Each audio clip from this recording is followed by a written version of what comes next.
আসসালামু আলাইকুম, সবাই কেমন আছেন? অনেক বেশি হঠাৎ করে ঠান্ডা কাশি, একদম গলা পুরা ব্যথা হয়ে গেছে গা।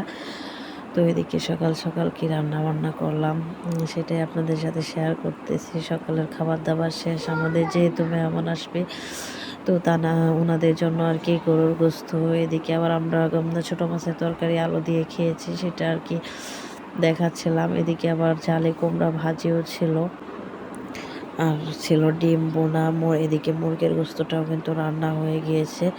তো এই পাশে আবার একটু ডালও রান্না করছে ছোট পাতিলে করে। তো নিচে আবার পোলাও রান্না করছে। সব কিছু যেহেতু টেবিলে ধরে না, জায়গা ধরে না, সেজন্য আর কি নিচে রাখা।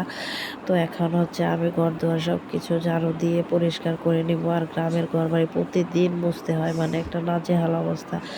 তো এদিকে কিন্তু এক এক করে অর্ধেক নাস্তা নেওয়া হয়ে গিয়েছে, আবারও নাস্তা আর কিছু নাস্তা নেওয়ার বাকি আছে। তো হঠাৎ মনে পড়লো যে একটু ভিডিও করি, তাই আর কি ভিডিও করা। তো নাস্তা পানি খেয়ে যেহেতু মানে পুরুষ মানুষ আসছিল, ওনাদেরকে আবার পান দেওয়া হয়েছে, পান সুপারি। তো এত বেশি পান করছিল ওনারা বলার বাইরে।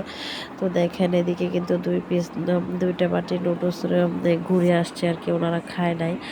তো নাস্তা পানি খেয়ে পান টান একবার খেয়ে তারপর হচ্ছে এখন ভাত খাবে। তো সেজন্য আমার শাশুড়ি তরকারিগুলো বেড়ে বেড়ে দিচ্ছিল। নাস্তা মানে আমরা 2 জা রেডি করে দিয়েছিলাম, কিন্তু খাবারটা আমার শাশুড়ি আর কি বেড়ে দিতেছে। কীভাবে তরকারিটা বেড়ে দিতে হয় সেটা অতটা আমরা বুঝি না, সেজন্য আর কি আমার শাশুড়ি সুন্দরভাবে আর কি বেড়ে বেড়ে দিতেছে। তো মুরগি গরু সব কিছু আর কি বেড়ে দিচ্ছে, আর আমার শ্বশুর হচ্ছে নিয়ে মেহমানদেরকে খাওয়াইতেছে। তো এদিকে আবার আমি একটা মিষ্টি খাইতেছিলাম, তো ভাবলাম মিষ্টিগুলাও দেখায়। মেহমানরা মিষ্টি নিয়ে আসছে, অনেক মিষ্টি। তো এত মিষ্টি আসলে আমরা খেয়ে দিয়ে শেষ করতে পারি না, যে হাল অবস্থা একদম। মিষ্টি খাইতে খাইতে আমাদের এদিকে আবার পাতিল পুতিল ধুইতে হবে, পরিষ্কার করতে হবে, মানে নাস্তা পানি খেয়ে ওনারা আর কি রাখছে। তো এদিকে আবার মিষ্টি বিতরণ করা হয়েছে ভাত খাবার পরে। তো রাতের বেলা আমি পড়তেছিলাম, আর এদিকে আমার মেয়ে দাবা খেলতেছিল। তো সেটা একটু ভিডিও ক্লিপ নিয়ে রাখলাম আর কি।